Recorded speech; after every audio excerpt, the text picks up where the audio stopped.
বিপ্লব শুরু হয়েছিল 1 জুলাই। আমরা 5 জুলাই বরিশাল থেকে ঘোষণা দিয়েছিলাম যে বৈষম্য বিরোধী আন্দোলনে আমরা সম্পৃক্ত এবং মাঠে ময়দানে ছিলাম এবং মাদ্রাসা কেন্দ্রিক প্রথম মিছিল বের হয়েছিল ওই ক্যাম্পাস থেকেই, আপনারা দেখেছেন।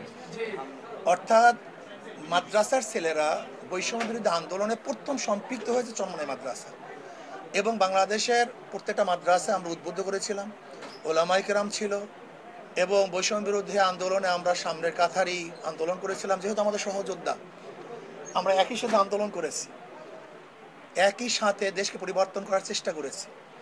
আল্লাহ পাকের শুকর, সেই যোদ্ধারা এখানে আসছেন। আমরা এক তো ঐতিহাসিকভাবে আমরা সম্পৃক্ত আছি আন্দোলনের সাথে, সংগ্রামের সাথে, এবং আমরা চাই আমাদের বক্তব্য, এনসিবির বক্তব্য এবং আমাদের বক্তব্যের অনেকটাই কাছাকাছি। আমরাও দেশ গড়তে চাই, আমরা বৈষম্য দূর করতে চাই, জুলুম অত্যাচার অবিচার দেশ থেকে চিরদূর উৎখাত করতে চাই। আজকে আমাদের নাহিদ সাহেব যে বক্তব্য দিয়েছেন, চাঁদা মুক্ত একটা দেশ গড়তে চাই। আমরা আলহামদুলিল্লাহ চাঁদা মুক্ত একটা দেশ গড়তে চাই। আমরা দেখেছেন যে আজকে বাংলাদেশে আমাদের বিরুদ্ধে ডাইরেক্ট যে অশোভনীয় বক্তব্যগুলো দেওয়া হয়েছে, আমি বিশ্বাস করি যে ভদ্র মানুষ, জ্ঞানী মানুষরা এটা কোনো অ্যাকসেপ্ট করে নাই এবং আমি বিশ্বাস করি তারা উলামায়ে কেরামের থেকে বিচ্ছিন্ন হচ্ছে। আর বাংলাদেশের কোনো রাজনীতিবিদ এবং রাজনৈতিক দল যদি উলামায়ে কেরাম থেকে বিচ্ছিন্ন হয়, কমপক্ষে 92% মুসলমানদের দেশে সে কোনো অবস্থায় রাজনীতি করতে পারবে না, বিশ্বাস করি।